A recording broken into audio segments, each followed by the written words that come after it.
Welcome to a very special episode of the Star Wars Canon Timeline podcast because... It's also an episode of the Lorehounds podcast. Since, of course, people want Acolyte coverage on the Lorehounds, but this is also the major series I'm using to kick off the Star Wars Canon Timeline podcast, it made sense to combine the two. So this episode and all Acolyte weekly breakdowns will be released on both feeds, plus the Lorehounds Star Wars feed. And hi, by the way, I'm Elysia. And I'm John. And today we're breaking down the first two episodes of the new Star Wars series, The Acolyte, the first live-action Star Wars set outside the Skywalker saga, taking place in the High Republic era, 100 years before the prequel trilogy. Hey, future editor Elysia jumping in here for an update from the end of this episode, just to set expectations up front. After going on for over an hour about just the first episode, we decided that we should put the conversation on pause and give the second episode its very own podcast breakdown, which we will get out tomorrow. Community feedback and that separate trailer-based speculation section we're about to mention will be included in the episode 2 breakdown. Okay, back to your previously recorded recording. We'll be following the Star Wars Canon Timeline podcast spoiler rules, which means we might mention a character from later or vaguely reference a well-known event, just for those who know those stories already, but we promise not to spoil any of the twists and turns. I promise to try not to. And don't worry, I'm editing, so I'll bleep him out if he does. And we have also a couple subscriber-only episodes planned this season where John and I will go deeper into how this unfolding story connects with events later in the timeline. We'll tell you more about that later. We also have a small separate section after our episode breakdowns to discuss speculation based on trailers. We're partitioning that off for those of you who like to avoid that information. And we'll warn you before we get into that. For this episode, we're releasing the episode on all feeds at the same time. Starting next week, subscribers will get early access about one day before episodes hit the public. This is also true for the Star Wars Canon Timeline podcast feed, which will follow the same schedule. I am setting up the Canon Padawan Supercast now, but I will include a link already in the show notes, as well as the usual Lorehounds link. And next week, I'll tell you a bit more about what's included in that Supercast. At the end of the episode, we'll also talk more about what's going on the Lorehounds feed and the rest of the network this hot lore summer. Check the link tree in the notes for links to all, including our lively Discord, where we're deep in Acolyte discussion. And for the record, since we always note this on the Canon Timeline podcast, this conversation was recorded on June 6, 2024, and everything is accurate on that date to the best of our knowledge. So, welcome, John. I'm excited to talk about The Acolyte. How about you? I'm excited, too. I'm finally invited to the Star Wars Canon Timeline podcast feed. It's very exciting. I've gotten to listen to you and Deadeye Jedi Bob mostly, along with your other guests. And yeah, I'm excited to be here. Yeah, we've been planning this from the start, of course. And this is because it's a good era to launch this podcast, of course, the Canon Timeline, because it's like we're starting now with something new earlier on. Outside and we know of that what new we've is seen always before. Better. Well, no, but I'm just kidding. I'm just kidding. I also like to drink some member berries from time to time. And there's plenty in this too. Yeah, definitely. How would you describe this series overall? What would you say the premise is? Oh, that's tough. I would say a murder mystery that gets solved in the first episode, but also has an underlying layer of mystery involving motivations. Yeah, I guess instead of a whodunit, I'd call it a whydunit. That's a good way to put it. I like that. It's a Disney Plus show, of course, like all Star Wars shows. And the showrunner is Leslie Headland. We talked about her more in the Acolyte preview episode, if you want to listen to that in the Canon Timeline feed. John, did you watch Russian Doll on Netflix? Not at all. I did not. Okay. I recommend it. I think you would like it too. It's kind of like a dark and twisty sci-fi mystery. Sounds fun. I will wait until after Hot Lore Summer to watch it, but it sounds good. Yeah, there's 2 seasons out so far. And it's actually, there's a few characters from that show in this, but not Natasha Lyonne, who's the star of that one. Right. Okay. Fun. I do like Natasha Lyonne. Yeah, me too. So the Acolytes will be, the first season anyway, will be 8 episodes. So we're talking about the first 2 today because they dropped together. And then we're going to be talking about each one weekly over the next 6 weeks. So I'm going to barely acknowledge this, but just the Rotten Tomato situation is that there's 94% currently from the critics, meaning 94% of the reviews are, leaning positive, and 41% from quote unquote fans. But of course, this number is improving. It was worse before the episode launched when there were a lot of comments about like women. Wah, wah, wah. So not really going to get into that, but that's where things stand. Yeah, I mean, there's a lot of people who are upset that Star Wars doesn't look like it did in 1977 as far as the actors, and I'm not with them. I think that every performance in this has been great so far. Yeah, and this is about a whole wide galaxy. If you don't use actors from all over our small world, how are you going to recreate the feeling of, the vastness and diversity, especially in the High Republic, which is one of the most prosperous and diverse eras? Right. I mean, there's aliens all over. Why wouldn't humans be all different too? Suspend your disbelief, O weary traveler. I mean, what disbelief? It just reflects. I know. It just reflects the real world. Yeah. So on the Lorehounds podcast, we use something called the Pukila scale, which is where we decide whether how much more or less violent a show or movie is compared to the first season of Rings of Power. So what would be your Pukila ranking for this one, John? I think -1. Really? It's got fights, but they're not gory. Right. And it's mostly like, this is definitely a show geared towards a YA audience, I would say. Okay. And so I don't think, well, I think anybody can enjoy it, but I think as far as rating, this is really like a YA show. Okay. And I don't mean that in a negative way. I think it's exciting. Yeah. I think it gives younger viewers sort of like eyes PG, to look through. Yeah. And I think Marilyn could do this, and she did actually. So I don't know why I'm questioning that. And Marilyn being the first name of, we'll hear from her in the feedback section, the one we always call our favorite Tolkien scholar because she is. So, John, what's your hot take on these first 2 episodes? Spoiler free for now. We'll let everyone know. We're just going to, talk about the episodes first without spoilers for those who are still deciding whether or not to watch, and then we'll let everyone know when we're going to open the can of spoiler worms.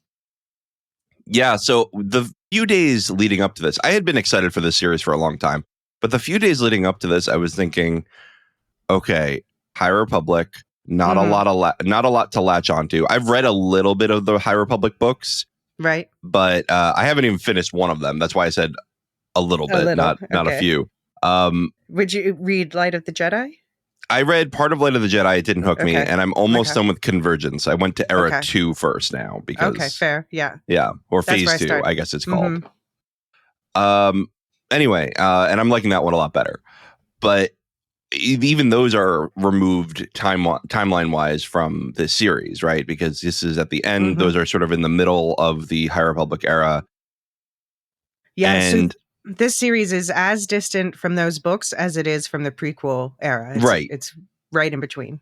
Right. So I was just like, I don't think I don't think I'm going to have anything to latch onto. I was worried that I wasn't going to feel drawn into the world right away. Like, it was going to be a lot of like taking this information, which is, I think, how I felt in Shogun episode 1. It took a lot for me to like take in the information in episode 1. Only on a rewatch did I get to really enjoy it. But this, I was right in. I turn it on and I'm right in. I feel like they open it up really well. I feel like the best thing about this is that they immediately draw you into character motivations instead of making you focus on wonky lore. Right. You pick up the wonky lore on the way, but they really do make the character arc central. Right. And that is the sign of a good storyteller. And so I'm really glad that they did that. The world looks great. I mean, Star Wars production is basically always 10 out of 10. And it lives up to it here. It looks great. I didn't recognize certain actors who were in alien makeup, which is fun. And I'm just so pleased with this. Every casting I mentioned before is right on point. Everyone feels right. And the story is intriguing to the point where I almost wish it were a binge series, even though I always say I don't want a binge series because I just want to know what happens. Right. No, it definitely left me with intrigue, and I'm glad that we get these weeks in between to pick it apart. But yeah, this will be a fun binge series. It'll be fun to go back and re-binge too. Yep. Yep.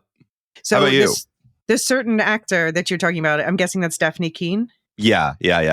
So do you know her from? Are you a His Dark Materials fan too? Yeah. Okay. I didn't watch season 3, but I watched seasons 1 and 2. I want to go back and watch season 3. Oh yeah, you gotta watch season 3. It wraps it up. I did read the books too, so I know what happens. So you know what happens, yeah. Yeah, that's why I wasn't like itching for season 3. I was like, all right, that'll be cool to get to when I get to it. Right. Yeah, it's minor spoiler. It's a tearjerker. And Logan too. She was really good in Logan. Mm-hmm. Oh yeah, it was fun to see her. I did know in advance that she was going to be a Thelan hybrid, a human hybrid. So, but she was unrecognizable when I first saw pictures of her in character. But yeah, overall, I loved the first 2 episodes. It's dark and it's very Star Wars-y, and there's lots of world building and layers of intrigue, and these are all like things that are hallmarks of things I like. So it was kind of made for me in some ways, it feels like. I'm glad that there were some reveals going in that people generally expected, and I'm glad they got them all out of the way, like right away, basically in the first episode. I love how practical everything is, like the makeup and the sets, and they filmed on location, especially in Madeira, but also a bit in Wales. It looks amazing. Madeira is a very striking island. And yeah, the work they did in post-production just made everything even more gorgeous. The production design in general is in top form, and I love the music. So the composer is called Michael Abels, and he's best known for doing the scores of Jordan Peele movies, and it's definitely got that cool eerie vibe to it. Yeah, definitely. Now that you say that makes perfect sense. Yeah, and that adds to the mystery feeling. Right. Yeah, and one thing I wanted to say about the mystery part is, and I obviously no spoilers, but one of the best ways I've seen mystery done in recent years is Severance season 1, where each episode or a couple episodes solves a mystery and presents 2 more. Right. And I think that this show is doing a similar thing. Right.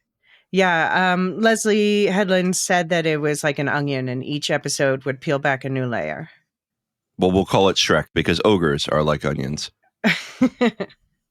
All right. Shall we break open the spoiler bag and get into episode 1? I would love to. All right. Spoilers begin in 3, 2, 1. Episode 1 is titled Lost/Found. So it looks like all the titles are going to be opposites. I like that a lot. Yeah. Because it's a story about, we find out pretty much immediately, it's a story about 2 twin sisters, May and Osha, which are obviously being made to represent yin and yang in real world terms, or Bogan and Ashla in Star Wars terms. So, this is going back to the concept we talked about, especially in the Old Republic episodes, about this seeking of balance. So I think that's what they're telling us the show is going to be about. Not that Osha is good and May is bad. I think it's going to be about the balance between them. Right. Yeah, that's interesting. I mean, I think the things that May does are bad, but we'll see.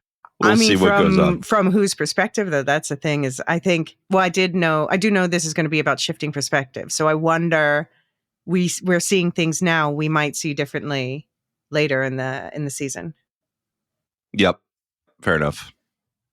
So the writer and director of this episode is a showrunner, Leslie Headland. And for this recap, we're going to recap a scene and then talk a bit about it. I'm going to combine a couple scenes that, are covering the same arc, even if they don't necessarily happen back to back in the show.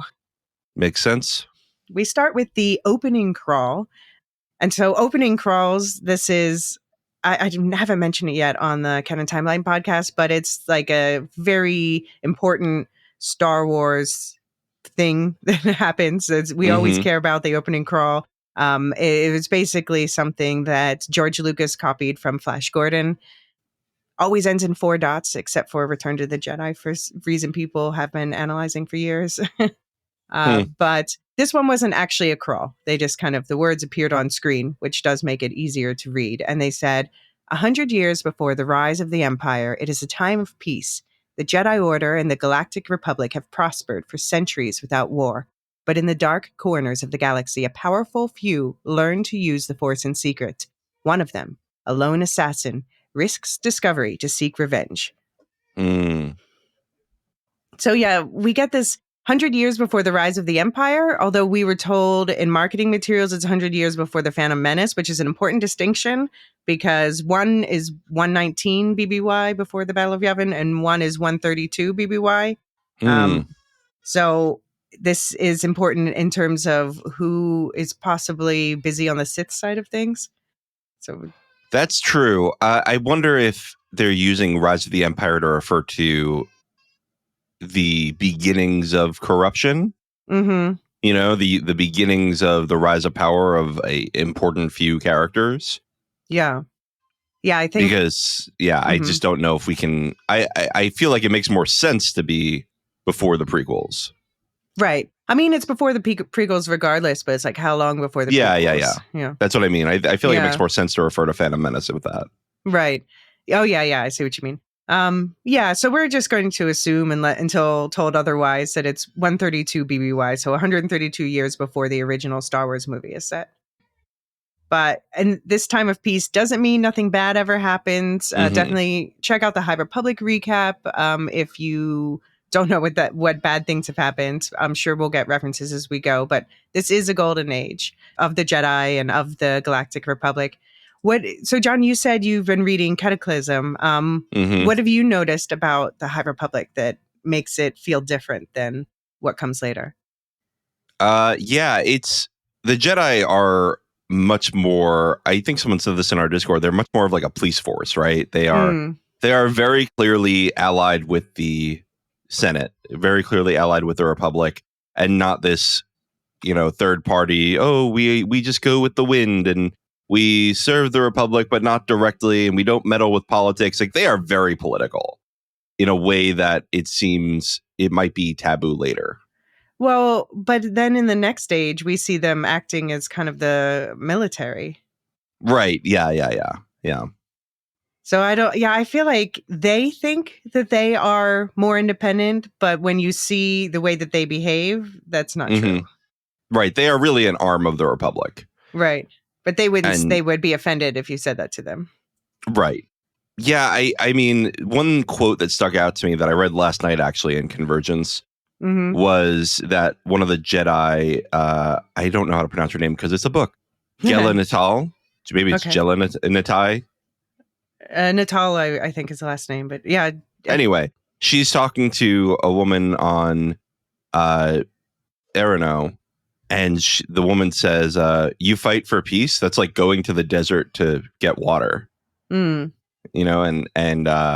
it really does challenge the whole Jedi way of thinking, right? And I can't spoil later. I want to discuss later, but is it? We see in Dara in the next scene. I don't want to go too deep into that yet. We see her refuse to fight at first, right? And so that does seem to be part of the Jedi Code. But I don't know how well that serves her in the end. Right. Yes, well, of course, yeah. So there are wars, like there's that civil war that you were referencing. I mean, not a civil war, but a war between two planets over the planet that ends up getting the planet of Jedha involved. We talked about that in the High Republic breakdown. But yeah, this is, I guess, when they're saying centuries without war, they mean it's not like the great civil wars that the Jedi had with the Sith, basically. Right. Yeah, they have small. They consider two planets fighting a small squabble, right? Because that's like a drop in the bucket. Yeah. I mean, it's not allied forces. Several planets forming a coalition against other ones. That's a different thing. That's what they would consider a war. Right, exactly. I guess it's the Republic itself is not at war, and so there is no war. That's true. It's kind of like the America and Vietnam, but anyway. Right. Oh, yeah. Yeah. It's a conflict. It's not a war. Right. Exactly. We haven't declared war since 1941. Which is funny because the original Star Wars was in part based on the Vietnam conflict. Oh, yeah. And I mean, the prequel trilogy is certainly laced with Iraq War era criticisms. Yeah, absolutely. Yeah. So then the question, of course, left by this opening crawl is, who are the few in the dark corners of the galaxy learning to use the Force in secret? So people immediately jump to Sith. You know, the showrunner herself has talked about what are the Sith doing in this time of secrecy, but also maybe witches?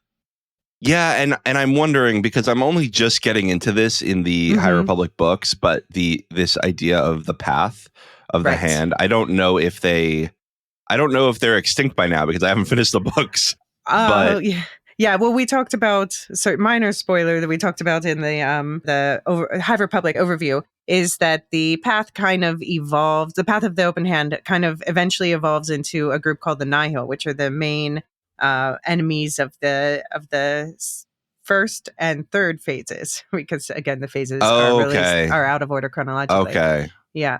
But there's definitely signs that there may be connections, especially we're going to talk about that spiral we see on May's forehead. Mm-hmm. Yeah, interesting. Yeah, just because I was like, this doesn't feel like Sith to me. No weapon, things like that. Right. That just doesn't feel like the Sith to me. And I could be wrong, but it just feels like the Sith are just use whatever tools are available, right? Just improvise. Right.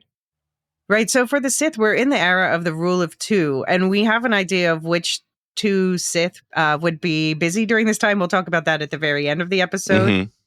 We talked about it in the preview episode, but you know, the rule of two is really just about who is actually a Sith, and there are always exceptions. They always have other people working for them. The Sith often take on more than one apprentice just to force them to fight against each other. I do think, though, based on May's behavior, she's trying to officially become an apprentice. And I think that's why she keeps trying to steal people's lightsabers. I think she wants to steal it and bleed it for herself. But if she can't do it the right way, according to her master's rules, then it doesn't count. She's failed. Right. So speaking of her first attempt stealing lightsabers, we open with a young assassin who we'll come to know as May, played by Amandla Stenberg. The bottom half of her face is covered in a black mask. She's seeking out a Jedi known as Master Indara, played by Carrie-Anne Moss, in a remote Jedi outpost. Finding her chumming it up in a local cantina, May relentlessly pushes Indara to attack her, telling her they have unfinished business and starting a fight with the other patrons to force Indara to intervene. Their fighting clears the bar, and Indara uses her comlink to call for help. At one point, May's face is revealed, and Indara seems to recognize her. May eventually ends the fight by sending one of her daggers flying toward the barkeep, forcing Indara to break her concentration to stop the dagger with the Force, giving May the chance to send her other dagger flying into Indara's heart. May threatens the bar owner, but leaves when she sees his child cowering behind him. So we're on a new planet called EIII. But yeah, what did you think about this whole fight scene? My biggest complaint is that we lost Carrie-Anne Moss in the opening scene, because I mean, science fiction royalty. You know what I mean? She's just, I could watch her be a Jedi all day. I feel like she was born to be a Jedi. Trinity from The Matrix is basically just a Jedi. That was exactly Leslie Headland's thinking. Yeah, it makes sense. And I love that she only at the very end takes her lightsaber out. Like she does do a lot of, like, it could have just been Trinity, honestly, most of the time. Great stuff. And I do like that they give us the weaknesses of both, right? I mean, Indara, you know, if that were a dark side user, she would have just sat there and watched her terrorize the whole place and just ignored her. Maybe walked out. But because the Jedi have this need to help people, that's something that, you know, we see a lot of dark side users, a lot of Sith and dark side users play on. Right. And they use that to break their concentration, to pull them into fights, etc. Then we also see that May has a soft spot for kids. and Absolutely. parents' relationships with kids, maybe. Yeah, we see her a few times. It seems like whenever she wants help with something, she pays a kid to help her. Right. That makes sense. Yeah. Yeah, the fight choreo, people keep talking about. Well, they're calling it Leslie Headland and the fight choreographers who are Christopher Clark Cohen and Lu Jung-chan. They call it force foo. And Boo. people, Boo. why Have a boo? better name. Oh, I think it's cute.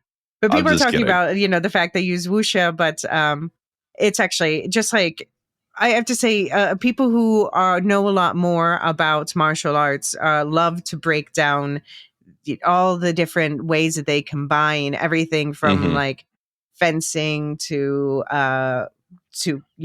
karate to everything that you can think of, Krav Maga, medieval sword fighting. It's all finds its place in the choreography. So I can't claim to be an expert in fight choreography. I appreciate it when I see it, but if more people have more detailed understanding and knowledge about that, please do write in. Yeah. I love that stuff. I just don't know enough about it. Right. I love that each character has their own style, though. And yeah, I would love to hear people who are more knowledgeable about this break this down. And you can I just say, you see this seems to be a lot more diverse of a fighting style layout. Right. We talk about the diversity of the cast, but also I think the different Jedi here feel so much more distinct than Jedi later in the canon timeline. Right. And this is also because they are, we visit in these first two episodes an outpost. And, when we talked about Young Jedi Adventures, we saw an even further out outpost. And so the Jedi, they were more spread out during this time. And whereas we see later in the timeline, sorry, minor spoiler, but they're more concentrated just in Coruscant. Mm-hmm. Yeah, it just seems like they're more homogenized later. Yeah. And we get our first cantina scene of the show, which for anyone who doesn't know, cantina scenes, which are like the bars of the Star Wars universe, are iconic. This one is Lomi Uski Noodle Shop. And we're also introduced to the comlink, which is just basically how characters communicate. And you can also use it for just audio or also with visual, with holograms. Did you get Princess Bride vibes from the way that May shows up and she says, "We have unfinished business. Attack me with all your strength," and then does her stance? That's funny. I didn't put that together, but it makes total sense when you point it out. That's really funny. May is so, I have to say, May is so earnest in this. Like, I'm ready to feel for her when I hear her side of the story, because she really looks like she's about to cry when she's, Indara stops the patrons in the bar from laughing at her for challenging a master Jedi. And she's like, "Attack me, Jedi." And Indara says, "Jedi do not attack unarmed." And she says, "Yes, you do." So you can just see there's so much emotion brewing up under that. I need to know, what does she mean? Yes, you do. What happened? Yeah, something happened on her home planet. Yeah. Yeah. It's something suspicious. Also, this line, "this attack me with all your strength," is one of the things that made me think not Sith. Because a Sith would have just done a sneak attack. Hmm. The Or maybe Sith it's do just not care Maze. about like honor with, Yeah. Well, I don't know. Again, like even this whole idea of you have to kill without a weapon, you have to say, "Attack me with all your strength," give them a heads up. This all feels very rigid and not Sith-like. Right.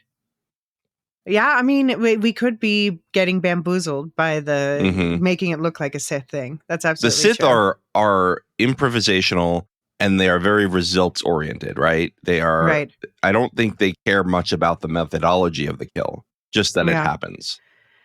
Well, I think that, I mean, what is Sith like about this? And so we'll talk about the master she meets at the end of the episode later, but basically I'm saying it could very well be a woman with a voice distorter.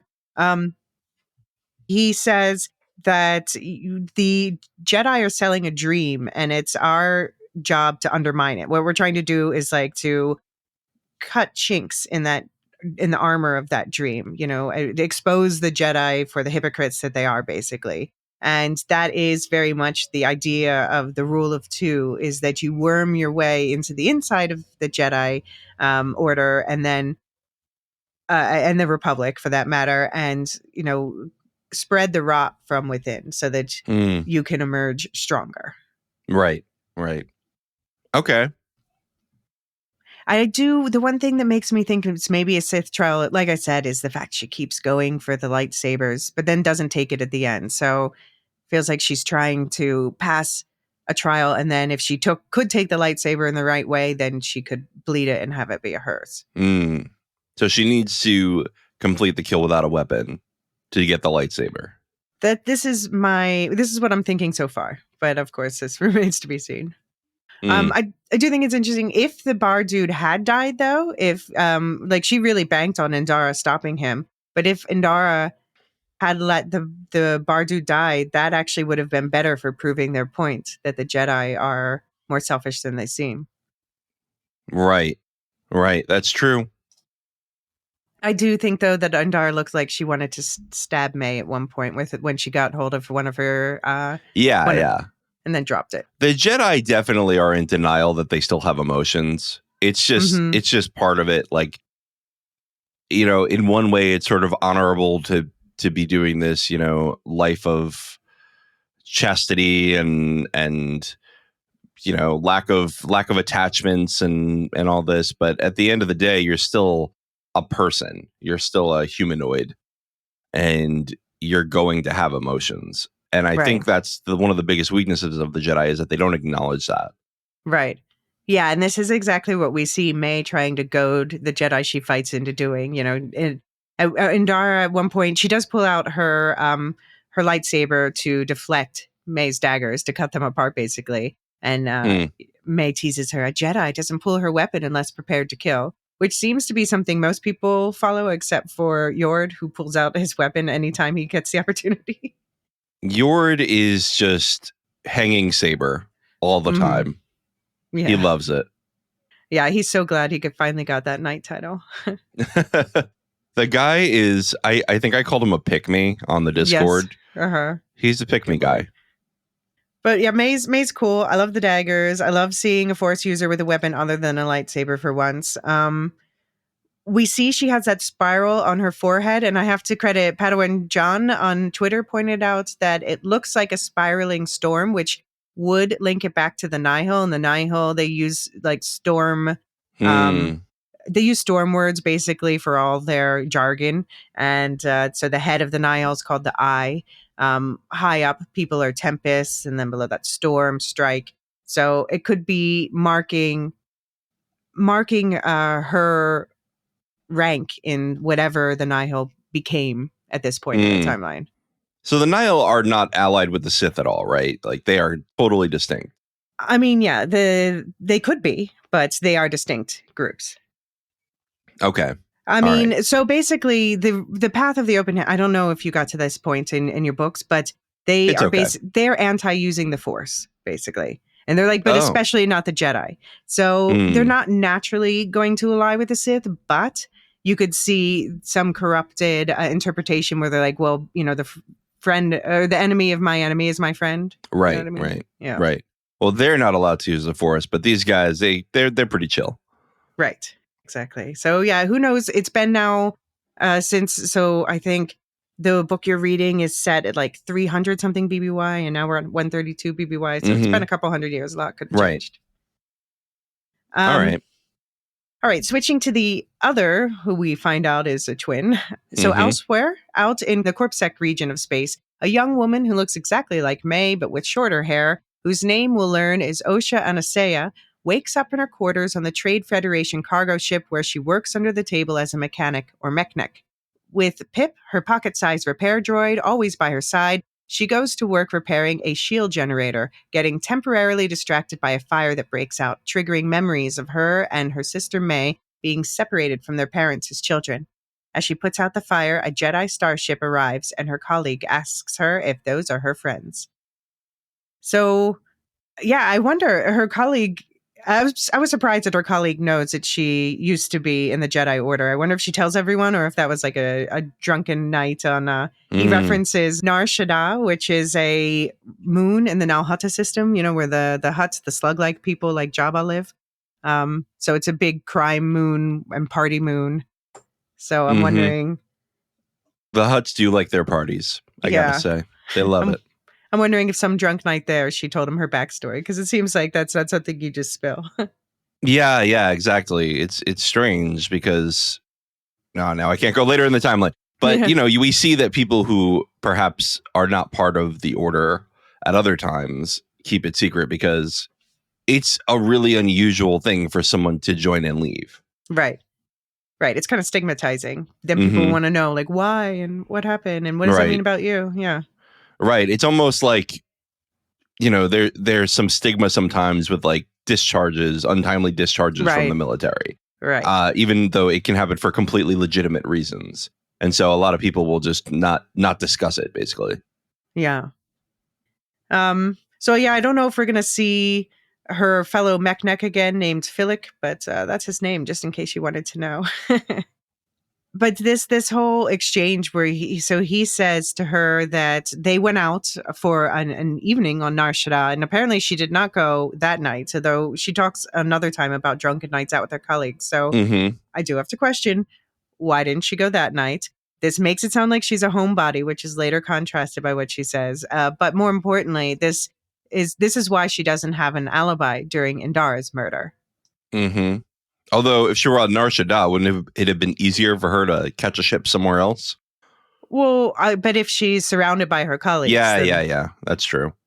I just wonder how much. I swear I was in my room. Yeah. Yeah, I just wonder how much credence the Jedi are going to give to the words of a bunch of Mechneks, people who are outlaws already, right? True. But she doesn't even have that in this case. And I love the cranky Trade Federation people. They're just like, oh, God damn it. The Jedi are here, and now we got to worry about violations of law. And these compliance people are awful.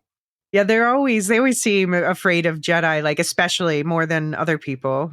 You can tell that's how you know that. So we talked about the Trade Federation and Nemoidians in at the High Republic breakdown for anyone who's curious, but those are like the noseless people we see on the ship. And yeah, they're always kind of squirrely. Yeah, they are. They've always got something going on. Yeah, and so Mechneck, by the way, new word. It's I guess it's late High Republic slang. And we learn that no humans are supposed to be doing external repairs. So maybe this explains some choices made about droids doing repairs in later films. But this means indeed, OSHA is technically an outlaw. And the Nemoidians, they kind of, because they're hiring outlaws, they can be a bit more careless. So at one point, OSHA overhears them saying Mechniks are disposable, but cargo is not. And OSHA's like really good natured about it. She's like, we can hear you. We can hear you talking about us dying. Yep. And doesn't she say something like, well, I'm not disposable, but he might be. Right. Exactly. So this is good character building, but it does also make me wonder if any of this is, I don't know. I have to warn you in advance. I'm suspicious of every character in this show right now. Except for fair Saul. Enough. Yeah.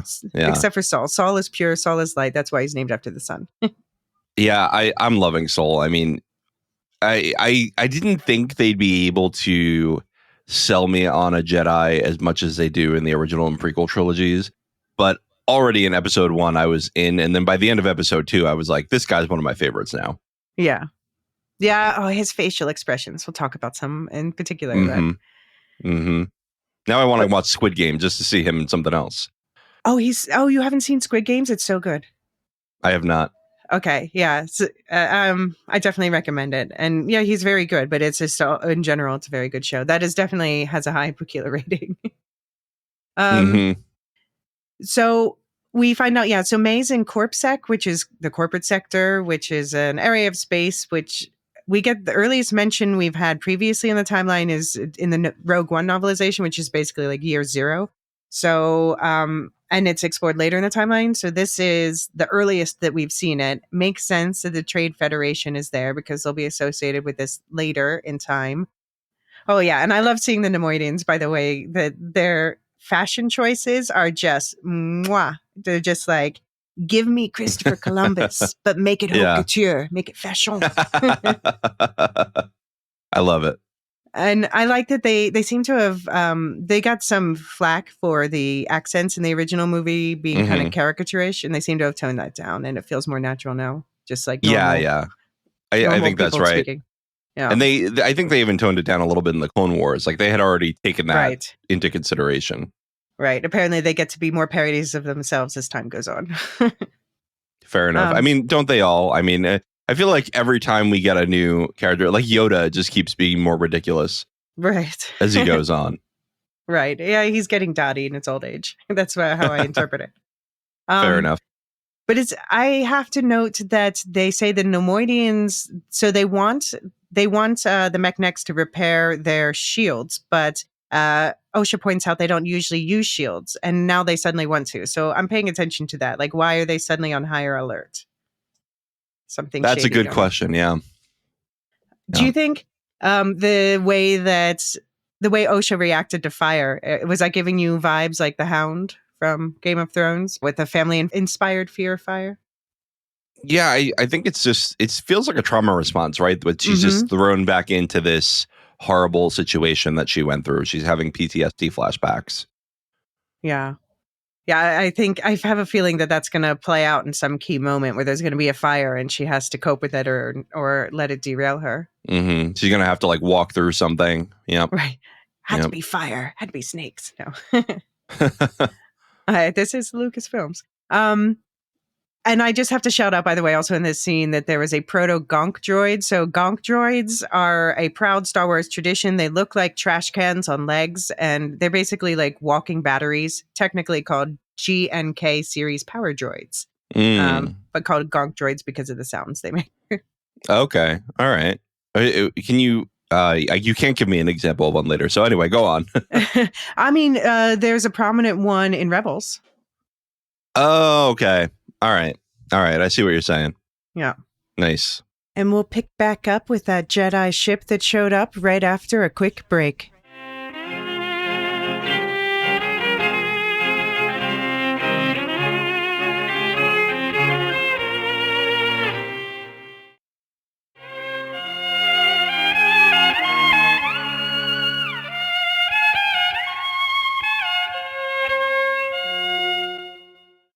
Okay, the Jedi rivals turn out to be Osha's former Padawan friend, Yord Fandar, played by Charlie Barnett, and his Padawan, Tassi Loa, played by Thara, I'm going to say Shun. And they're looking for Osha. The Neimoidians cave quickly, admitting to employing Mechnics and direct the Jedi to Osha's quarters. Osha's happy to see Yord, but he has to suppress any of his own smiles to inform Osha that she's a murder suspect.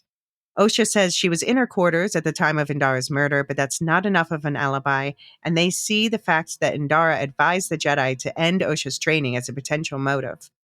Osha insists she's not only innocent, but it was her own difficult decision to leave the order. But once the barkeep shows up to ID her, Yord feels he has no choice but to arrest her. Do you think that Yord uses hairspray or the Force to keep his hair at that angle constantly? I mean, the fact it took him so long to go through his trials makes me question how good his mastery of the Force is. Okay, so we're on the hairspray train for that. Yeah, I think so. Have to shout out I love the fact that there's now a hashtag going around called Yord Horde. I mean, he's handsome. He just is very sus, I think. I mean, he's constantly being like, I don't trust Osha. I don't trust her.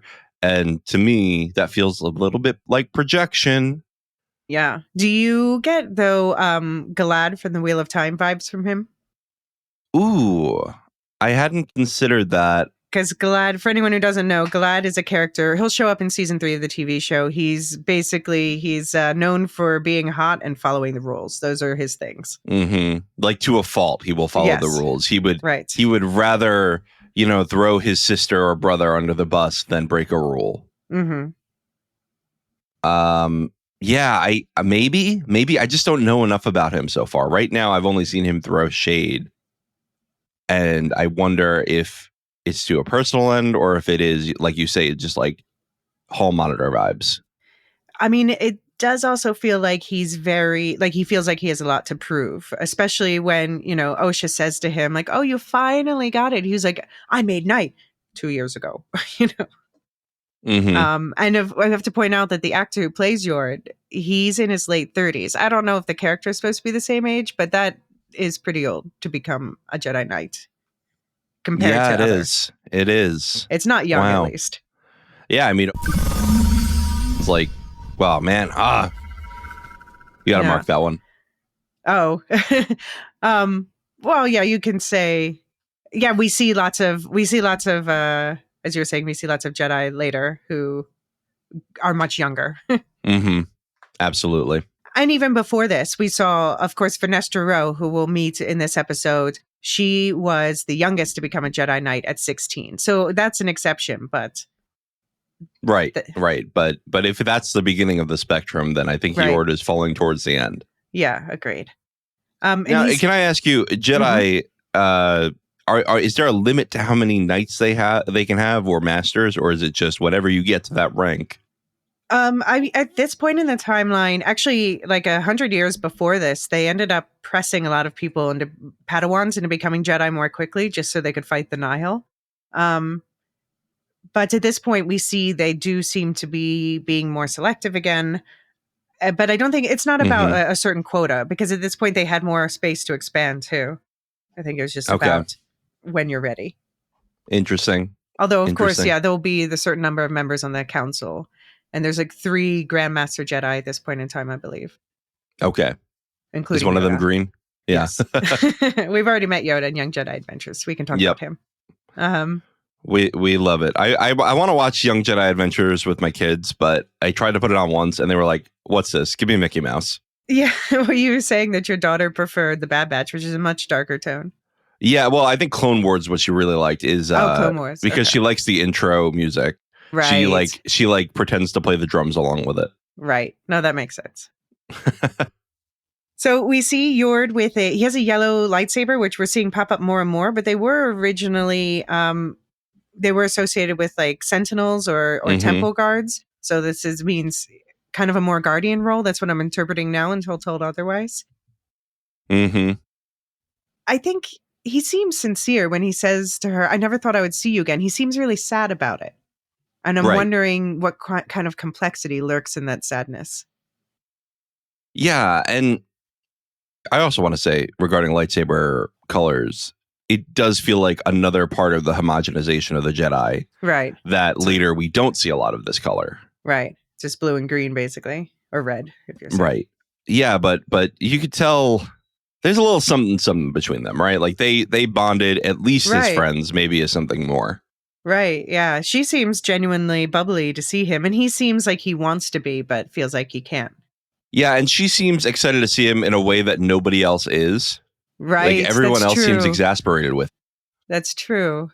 Oh, that's such a shame. Then he's kind of like shitty to her this whole 2 episodes. Yeah. Yeah, maybe that's why everyone's exasperated with him, is that every time they try to open up to him, he shuts them down.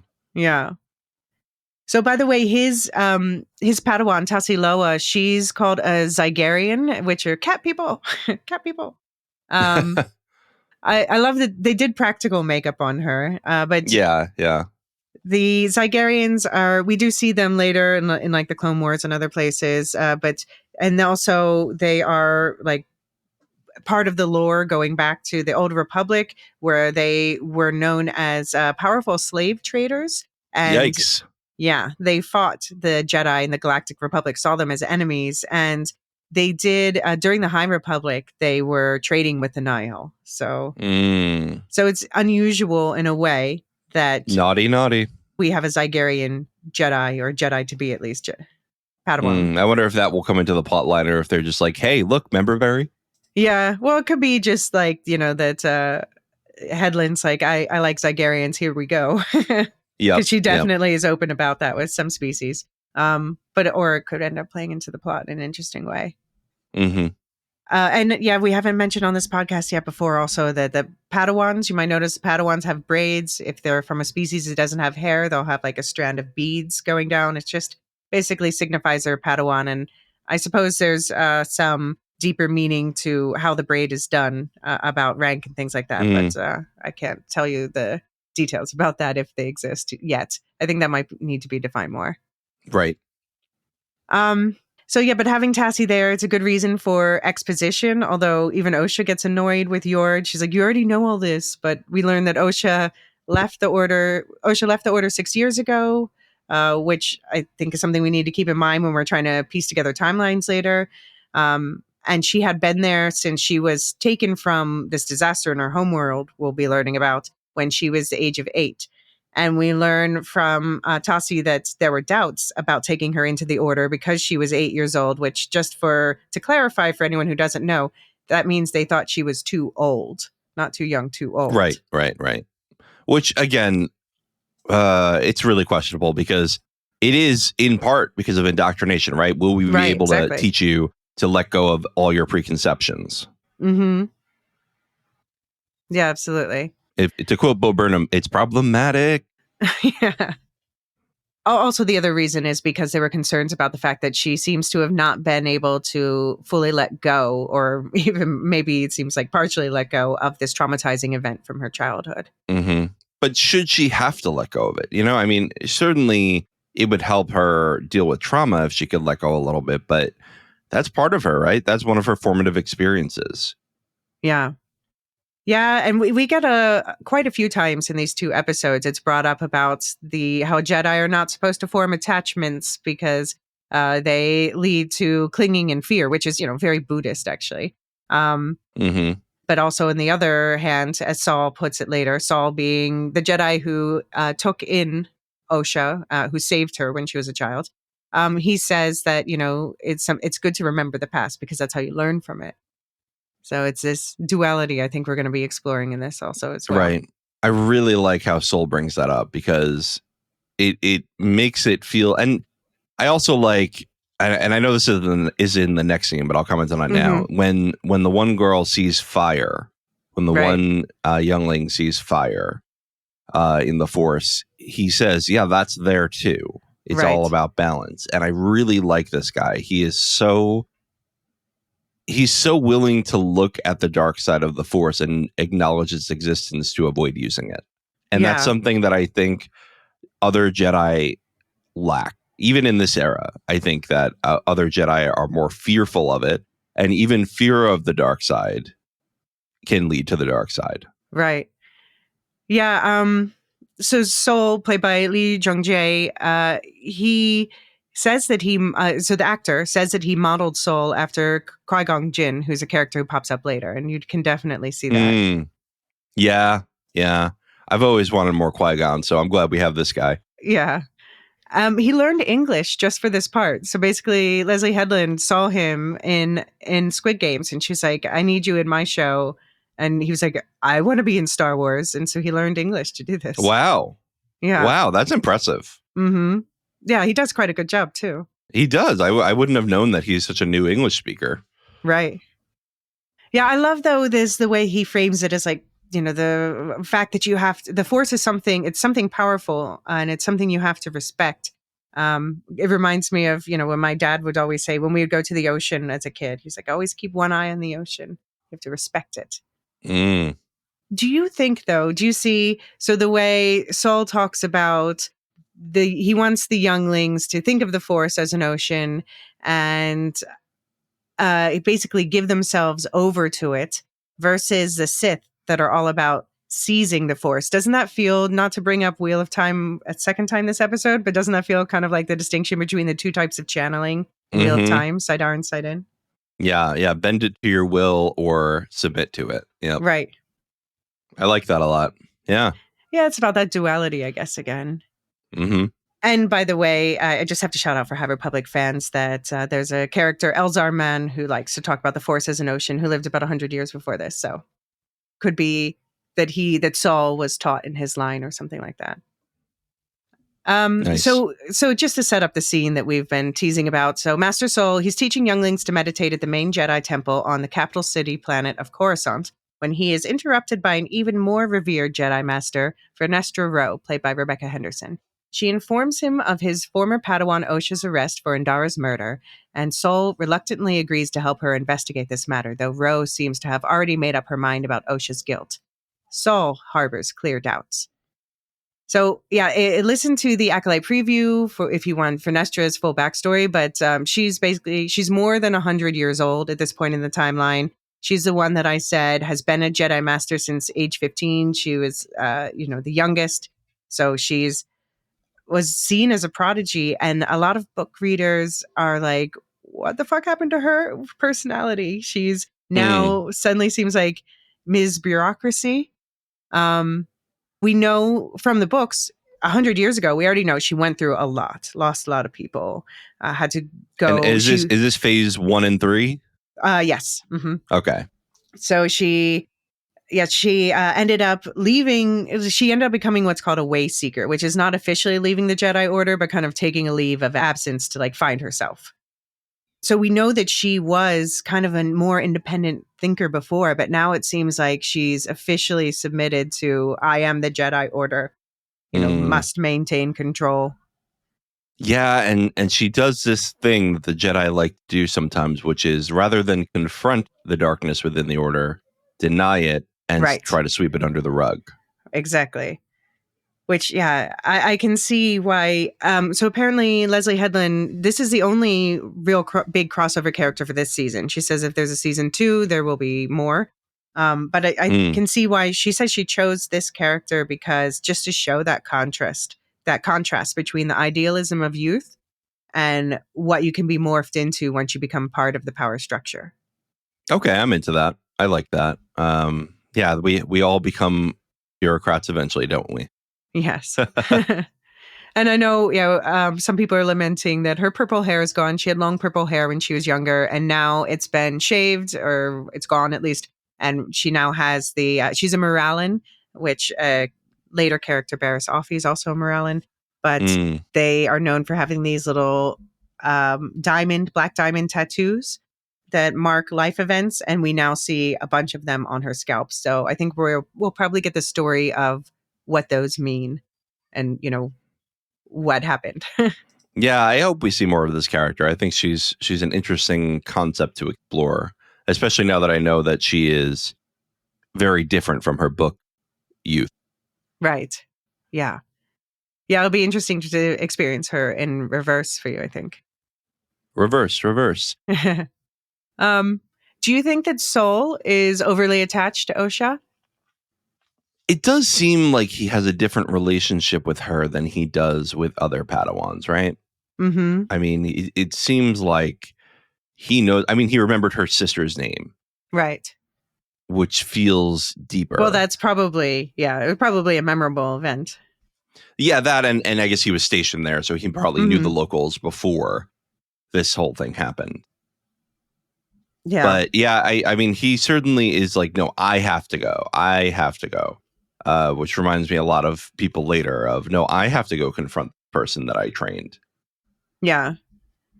Yeah, I do also notice, as you're saying, about Vernestra sweeping stuff under the rug, she's always asking Sol to keep things secret, and I feel like on his own he would not.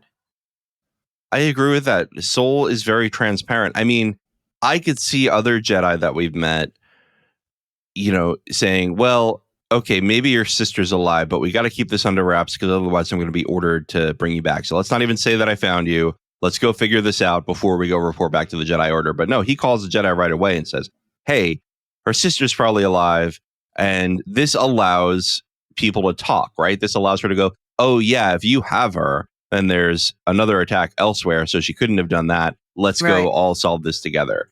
And that's how we avoid the comedy of errors that is House of the Dragon. How so? What do you mean?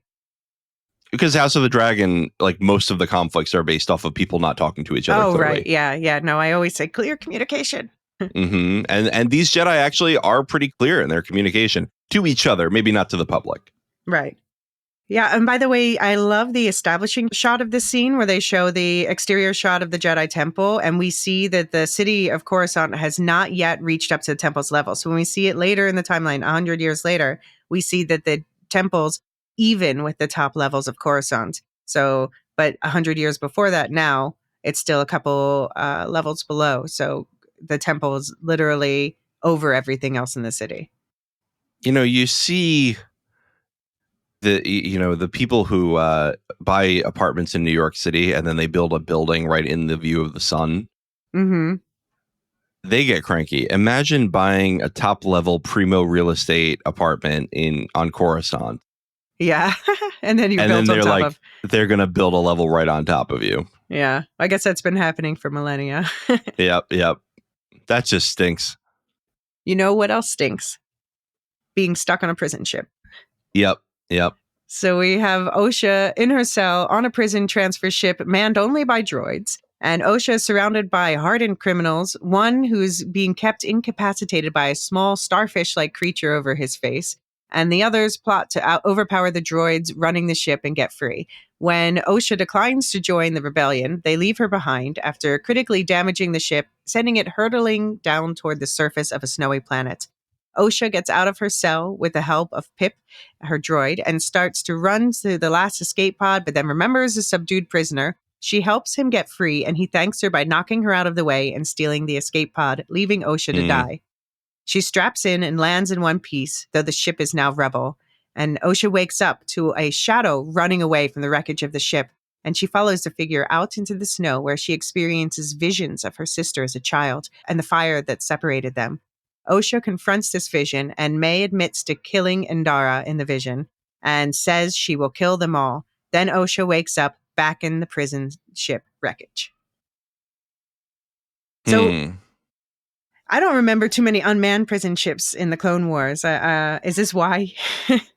Maybe this is the incident that made them go, we got to beef up security here. Yeah. I mean, this would do it, right?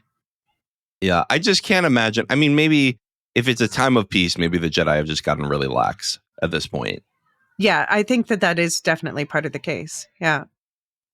I love, though, they have introduced like some world building elements. Like they have these pilot droids that turn into chairs. That's really cool. They have the Dibuk, which are the parasite, quote unquote, parasite used to subdue violent criminals. It does weird stuff to your brain. Yeah, and I'm wondering what is that weird stuff, because they're like, he's having a great time. Don't worry about him. He's like tripping. And then I love when she shocks it to get it off the guy's face and it flies away. It's so cool. That was cool. And yeah, I like that Osha, first of all, we learn about her that she does seem like a lawful character because she says she has faith in the Jedi and the aliens are like, ha ha ha, enjoy prison. But I also like, and this is after a contrast with another show later in the timeline that we've talked about recently that I know you had some trouble with this fact, John.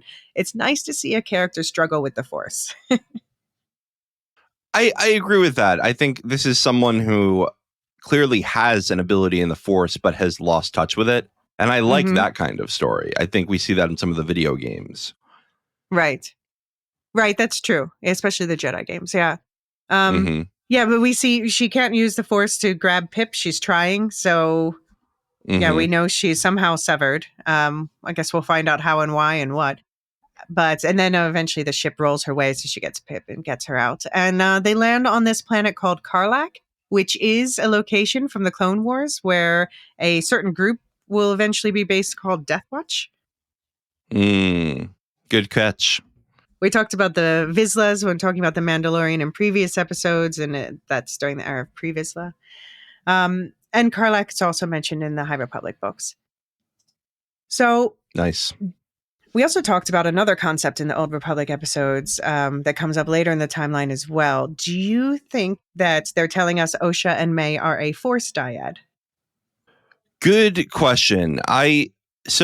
Before we had confirmation that May was actually physically alive, for a minute I thought maybe that Osha was dissociating and becoming May, like sleep killing Jedi. You know what I mean? Like she was so dissociating that she pictured this other version of herself as her dead twin sister. Right. And then I was like, nah, she's just actually alive. That's fine. That's fine. Evil twin story. I'm in. Yeah. Well, yeah, but maybe the question will be like, who is evil, or probably neither of them, to be honest. Right. They all have things to learn, let's say. But it's interesting, if the Sith are involved in this story, then we know from lore throughout the Star Wars is that the Sith, the rule of two, was in part an attempt to force a Force dyad. So if they find, and if May has something to do with the Sith and they find out she has a Force dyad that could make them want to use her as a puppet in a certain way. Mm. By the way, I liked that the young versions of were played by real twins, Leah and Lauren Brady, which I clocked right away because I'm like, real identical twins aren't actually carbon copies of each other. Right, for You can sure. tell them apart, but it makes sense, to use Amanda Stenberg in two roles. I'm not against that at all. I mean, don't tell like every sitcom ever that twins are not completely identical, because then that'll ruin all these things like Sister. Right. You ever watch that one? I used to watch that Oh as a yeah, kid. I used to love that. Yeah. My sister and I used to watch it. Get it? What we did for real. But I love, speaking of the sister bond, I this poem, this creepy poem. So they say, "You're with me, I'm with you, always one, but born as two. As above sits the stars, and below lies the seas. I give you you, and you give me me." And then at the end of the poem, the vision of May's character's eyes turn black. Spooky. That does feel very much like forced. Like this feels like someone else is orchestrating this almost. Maybe someone's already manipulating the Force dyad, although May doesn't seem to know in the next episode that her sister's alive. Yeah, but I wonder if it's just a one-way street over here for now. Well, it's interesting. So New Rock Stars pointed out that the way the little girls say this is they're sharing the last lines back and forth. And so the way they say it is both times May saying, I give you you, and Osha saying, you give me me. So it's only May giving Osha. That could mean nothing, but I thought it was an interesting point that he That noticed. is interesting. So meanwhile, Saul's current Padawan, Jeki Lon, played by Daphne Keane, as we talked about, collects her master to bring him to the detainment level to interrogate the prison ship escapees who have already been recaptured. They claim Osha started it all until Saul mind tricks them into telling him the real story. Venestra says that still doesn't clear Osha's separate murder charges, but Venestra assumes Osha died in the crash. She sent probe droids to check, but Saul is sure she's still alive, and he wants to go get her himself. He brings Jeki and Yord. Jeki has a lot of questions about Osha, and Saul explains that he was stationed on the planet Brendok 16 years ago, and he says it was May who started the fire in Osha's visions, a fire that killed their entire family and village. Jeki and Yord are surprised to learn Osha has a twin because May is not listed in the Jedi records. Jeki asks if May could be the real killer, but Saul is sure he saw May die. When the Jedi ship shows up, Osha runs, eventually cornered on a cliff where she almost falls before Saul catches her with the Force. When she tells him she knows May is alive, Saul believes her and believes her innocence. They all leave together. So just have to call out that the ship, by the way, that they arrived on when they showed up at the Nemoidian ship is a Jedi Vector. And so Jedi starfighters during the High Republic era, they had weapon system requirements that you had to use a lightsaber as a key, so no one but a Jedi could unlock them. I'm not like a ship aficionado, so again, if people have more expertise in that, that's like a whole thing on its own. So Right. I'd love to hear other people's breakdowns of that. And Cool. of course, we get a reference to Jedi mind tricks, which only work on the weak-minded, which I think applies to these prisoners. I love Soul doing that. Quiet your mind. And it's so casual. Yeah. It feels very in line with the original Jedi mind tricks we saw. Right. Very, which was again, well, no, now I'm thinking of Qui-Gon, but that's not the original we saw. Right. We do learn from the High Republic comics that the Jedi Temple has a detention center with Sith containment cells. And this is like a multi-level high security prison in the temple in Coruscant. It was built centuries before this to detain the Sith and their allies. And so it's a massive complex, but it's also specially designed to hold Force wielders. So if we see a Force wielder there, it's going to be difficult for them to get out because they used cortosis reinforced duracrete in rare Force-resistant alloys. And so cortosis it's kind of like the vibranium of Star Wars in that it's super durable. Once it's processed, it's really flaky when you first mine it. But once it's processed, it has special properties that it absorbs and diffuses energy, basically. So it will dissipate a blaster bolt on contact, for example, and it can even short out a Jedi's lifesaver. But it can be overcharged, so it's not endless. There's ways to get around it. But just saying, if we find people back here, then that's what we're dealing with. Right. We've got more hiding of Jedi records going on. We've got Jackie again, who's a Thelan human hybrid. We talked about that a lot in the Acolyte prep episode. And of course, we also talked about the two types of robes, the golden and white temple formal robes, like you see Yord when he goes to talk to the Nemoidians. That's like an official visit. So he's in white. But then when Sol and the others are going out on missions, they wear brown robes over that because that's their mission robes. Yeah, that's cool. And I I'm a sucker for a Jedi throwing off an outer robe to fight harder. I love that. Yeah. Yeah, we also get some some extra fashion for the High Republic. Like, I love those belts that they have. Yeah. And the Padawans, they get a pop of color. So you'll see Jackie has like a green obi behind her belt because she has a green lightsaber. They're all about accessorizing. Yes. Yeah, they had, I guess, with the time of peace, they had more time to put together their looks. I wonder if they have like a holo deck. They go to the fashion store. They're like, there's like actual Jedi fashion stores. They're like, all right, let's look at the holo deck. Here's what you would look like with these earrings and, all that. Right. Yeah, there should be. Or like Clueless had that where she has a computer and puts herself in all the outfits.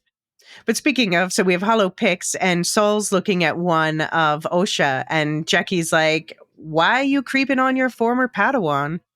This encourages sentimentality and nostalgia, which lead to attachment. And Sol's like, listen, past memories can serve as lessons. And if they don't meditate on the past, they're doomed to repeat their mistakes. And Jackie finishes this last sentence. So I'm guessing they've had this conversation before, but I do notice with her throughout this, like, she's more relaxed when Sol's not around. And when Sol walks in the room, she's immediately like, look how serious and good I am. Yeah. I see both sides of this because, and also I'm disturbed by the idea of repeating mistakes. Like, does Sol know something about what happened on May's home planet? Yeah. That May knows, but Osha does not. But I do wonder, he seems less guilt-ridden than the other 3 Jedi on May's list. Right. What if they knew something and he didn't? But did you notice Jackie, she's not thrilled about Yord coming, and she's constantly giving Yord cheek, which is delightful, actually. But it's kind of funny because they seem similar in some ways. They both seem like, we are rule followers.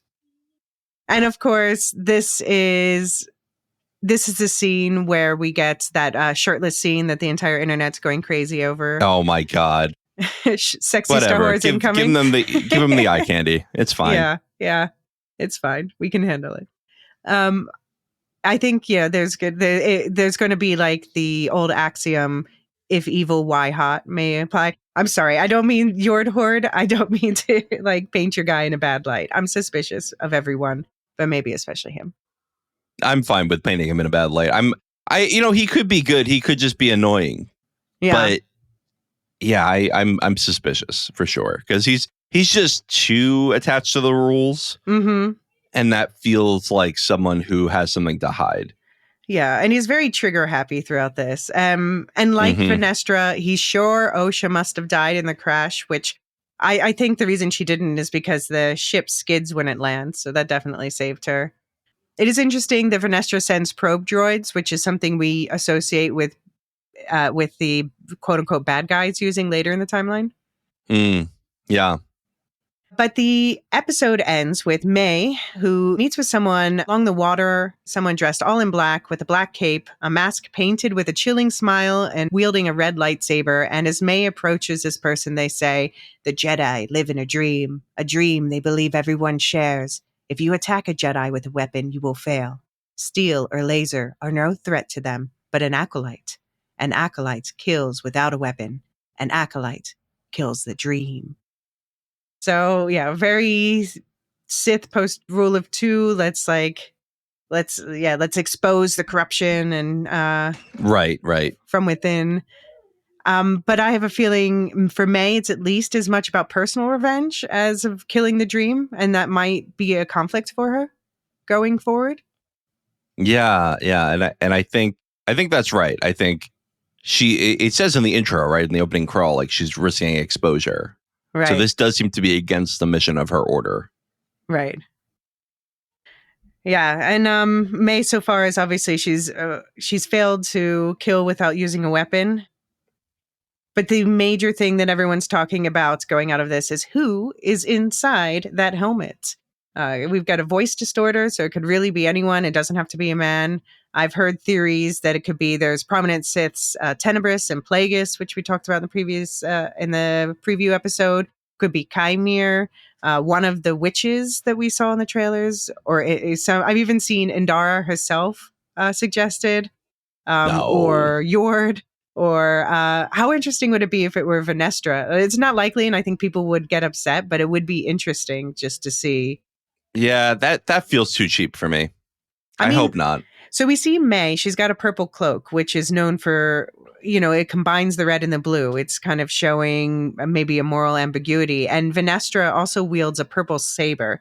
And there is something from Legends lore that says that purple sabers, like the one that Mace Windu has later in the timeline, that they are purple because someone is able to kind of wield the light side and the dark side in balance in the same time. So Venestra's her lightsaber, which we'll definitely see in action. It's light purple, but I don't know. Just calling attention to it, just in case there's something there, because we're definitely we even see from her at her younger age that she will break the rules if she thinks it's for the best, and there's a certain absolutism in her. So I'm wary of her as well right now, even though she's a hero earlier on. Yeah, I'm suspicious of everybody. I think you're right. I think that's the right call. Yeah.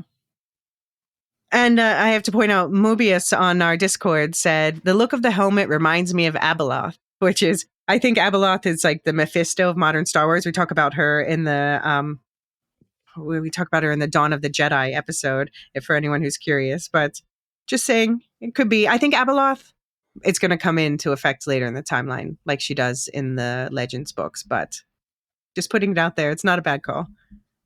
Right. Yeah, that's a cool poll. Yeah, I like it. I'm very curious to find out who this person is. Yeah.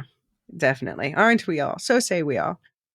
It's actually Merrick. It's just, a cloud of dark side. Right. Cloud of shadow.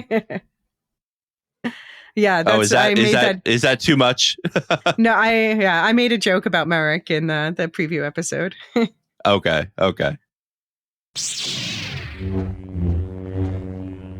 So John and I just had a little conference off air, and since we are going so long, there's so much to break down in this first double episode. What we're actually going to do is we're going to pause here for now, and we're just going to release this on its own as the episode 1 breakdown, and tomorrow we will gather back and do episode 2 and release that then separately. So just for this first week.